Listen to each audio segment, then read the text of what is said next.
Si tuviera una moneda por cada vez que un médico latinoamericano ha estudiado en Europa, regresado a su país, dedicado su vida a sus pacientes, fallecido de forma trágica y pasado a ser venerado como un santo y a obrar milagros entre sus seguidores, tendría 2 monedas, lo cual no es mucho, pero es curioso que haya pasado 2 veces, y en 2 países diferentes, en Venezuela y en Costa Rica. Si eres venezolano, conoces perfectamente el primer caso, porque ya todos conocemos la historia del doctor José Gregorio Hernández. Todos hemos visto su imagen y probablemente en tu casa tengan una estampita o una imagen de El Siervo de Dios, como esta de mi tía Jenny, o esta de mi tía Ana, o esta de mi amiga Carla. El doctor nació en 1864 en Isnotú, en los Andes venezolanos. Estudió medicina en Caracas e hizo un posgrado en París. Una vez en Venezuela se hizo cargo del primer laboratorio de bacteriología y fisiología del país.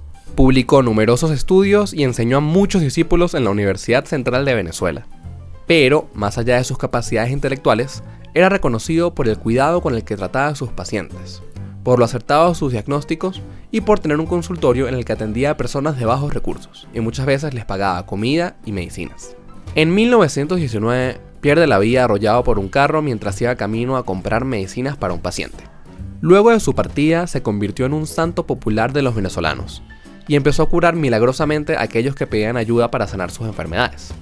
Y finalmente, después de décadas de espera, este año se confirmó su canonización como un santo de la Iglesia Católica. Por su parte, en Costa Rica se da el caso del doctor Ricardo Moreno Cañas, nacido en 1890 en San José, hijo de don Inocente, un diputado, y de doña Clarita, descendiente del último gobernador colonial de Costa Rica. Obtiene una beca para estudiar en Ginebra y se queda después en Francia atendiendo a los soldados heridos durante la Primera Guerra Mundial. Es nombrado caballero de la Legión de Honor y regresa a su patria para trabajar en el Hospital San Juan de Dios. Llegó a ser jefe de cirugía del hospital porque su experticia le permitió adentrarse en todas las áreas de la cirugía, desde la ortopédica hasta la cardíaca. Fue famoso por llevar a cabo operaciones imposibles, como una practicada a un joven de San Marcos de Tarrazú que había sufrido una herida profunda en la rodilla y una deformación tan grande en su pierna que ésta había tomado forma de arco, que es la que podemos ver en esta imagen. Pero era famoso también por trabajar sin descanso, por ayudar a las personas pobres sin cobrarles, e incluso por atender de emergencia en la madrugada a aquel que tocara la ventana de su casa buscando ayuda. Fue también diputado en el Congreso, y suele decirse que tenía pretensiones de lanzarse a la presidencia. Y esto provocó muchas conspiranoias cuando una noche en 1938, y de forma muy novelesca, un hombre se apersonó en la casa del doctor, pidió hablar con él, entró a su sala y le asestó 3 disparos que acabaron con su vida, para después hacer lo mismo con el doctor Carlos Echandi, colega de Moreno Cañas. Pero eso es una historia para otro día.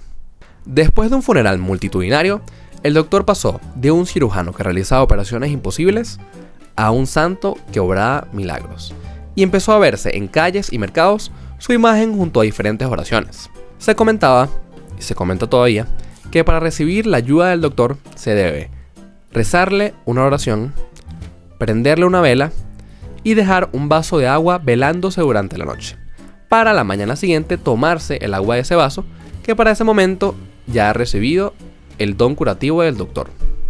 Estas son 2 historias muy parecidas y muy distintas a la vez, pero para mí representan un momento de modernización y de desarrollo de la medicina, en la que los médicos bien preparados podían obrar verdaderos milagros entre sus pacientes. Y considero que, independientemente del aspecto espiritual de estas historias, es sumamente valioso que se cuente la historia de profesionales que, además de estar sumamente preparados, se dedicaban a ayudar a quien más lo necesitaba.